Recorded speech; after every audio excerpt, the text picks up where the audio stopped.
ഇത് ഒരു തരം ക്യാബേജാണ്, ചൈനീസ് ക്യാബേജ് എന്ന് പറയാം. ഇത് നമ്മൾ എങ്ങനെയാണ് വെക്കേണ്ടതെന്നൊന്നും ആദ്യം അറിയാൻ പാടില്ലായിരുന്നു. ഇത് എങ്ങനെ കാണിച്ച് എന്തൊക്കെ ഇതിൻ്റെ കൂടെ ചേർത്ത് വെക്കണം, ചീര വെക്കുന്ന പോലെയാണെന്നൊക്കെ ക്യാബേജ് വെക്കുന്ന പോലെയാണെന്നൊക്കെ ചിന്തിച്ചായിരുന്നു. പിന്നെ മനസ്സിലായി ഇത് ലെറ്റ്യൂസ് പോലെയുള്ള ഒരു ഇലയാണ്, പക്ഷെ ലെറ്റ്യൂസ് അല്ല. പിന്നെ അതിൻ്റെ പേര് ചൈനീസ് ക്യാബേജ് ആണെന്ന് മനസ്സിലായി.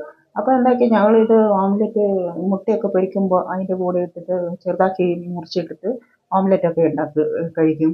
പിന്നെ നമ്മൾ സാൻഡ്വിച്ചൊക്കെ ഉണ്ടാക്കുവാണെങ്കിൽ അതിൻ്റെ ഉള്ളിൽ ഇതിൻ്റെ ഇല നോക്കി എടുത്തിട്ട് ഉള്ളിൽ വെച്ചിട്ട് കഴിക്കാൻ പറ്റും.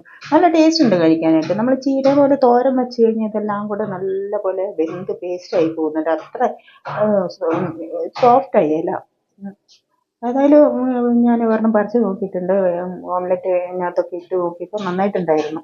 അതുകൊണ്ട് ഇത് ഇങ്ങനെ പുതിയൊരു സാധനം കണ്ടതുകൊണ്ട് എല്ലാവരെയും ഒന്ന് കാണിക്കാമെന്ന് വിചാരിച്ചിട്ട്. ഇത് നമ്മൾ രാവിലെ 8 മണിക്കാണ് എടുത്തേക്കുന്നത്. 8 മണി ആയിട്ടില്ല, ഒരു 7 മണി സമയത്താണ്. അപ്പോൾ ഇത് നട്ടേക്കുന്ന സ്ഥലവും കൂടിയായത്. ഇതിൻ്റെ കൂടെ കുറച്ച് കോളിഫ്ലവറും ബ്രൊക്കോളിയും ഒക്കെ നട്ടിട്ടുണ്ട്. ഏറ്റവും താഴത്തെ ലൈനിലാണ്, 2 ലൈനേ നട്ടിട്ടുള്ളൂ.